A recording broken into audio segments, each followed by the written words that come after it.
like this. I do the Lodi show. We just did a whole breakdown about the Danzig video where Danzig got. I saw the advertisement for that. Yeah. It was a lot of fun. We did it was with JFK, the Zapruder film. Yeah. Yeah.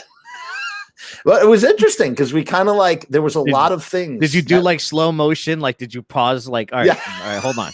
Back and to the left. Yeah. Now, did you see this guy? He was already looking. Yes. He knew what was going to happen. Yes. Yes. And I got to tell you, when you actually break down the whole Danzig situation, it's actually not. It's kind of lame, and not from the Danzig side of things. Actually, I'm kind of curious to get your opinion on this.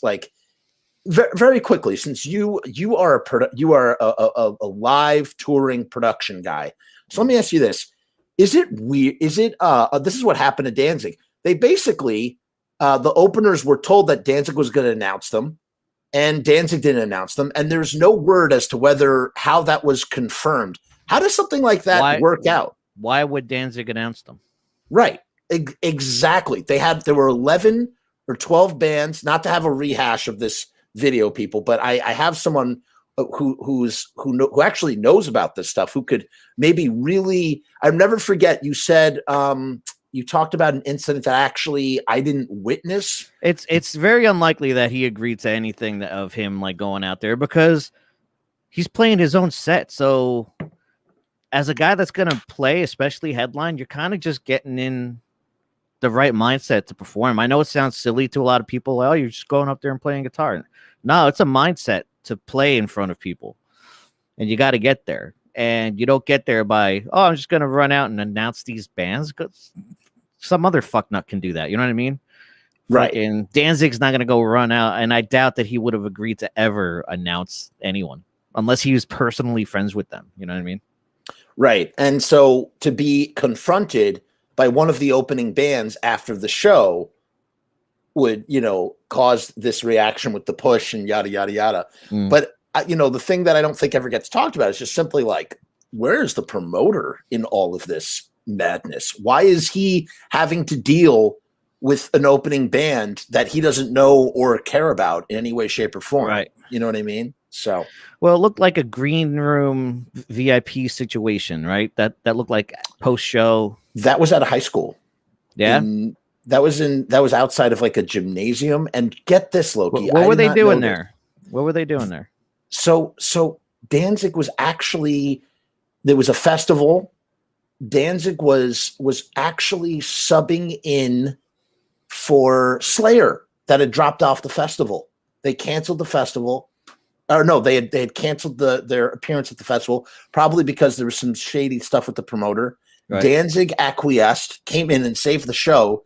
The town, it was an Indian reservation called Tuba City. I don't know if you're familiar with this place, being that you've toured all over.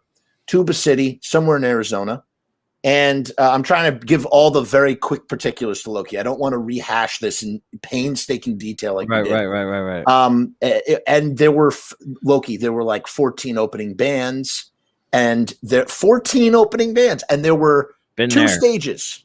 Right? Okay. They canceled one of the stages. So there's only one stage, 14 opening bands. Danzig has an extra long sound check, which forces the promotion to cut some of the bands. The bands additionally, Danzig moves up his set time because he has to get to his next show or whatever. So everyone's pissed off at him. Yeah. So right. You could already see this promoter just sucks. Right. That's what I ultimately came to. Yeah, just conclusion. Everything that you've just added up is just sucky promoter. One thing after the other. This promoter sucks. Right. And so I think he got a really unfair, not only was it filmed, where he did, and he totally got knocked down. There's no a lot of Danzig fans are in denial about that. He got, I mean, look, the video doesn't lie, but he got cold-cocked. But it's I just think it's super whack. I think it's just super whack that he got painted, that Danzig got painted in the media the way he got painted as a result of that situation, once you know all the particulars. And that's what we were discussing. Listen, man, when you're up there, he's the king of this genre, right? So when you're the top guy, There's only one way to go, and everyone's trying to knock you down. Right. And that's it. Right. So just comes with the territory of being awesome. You just got to deal with people trying to fucking knock you down all the time. I like the way you put that. That's good. It comes with the territory of being awesome.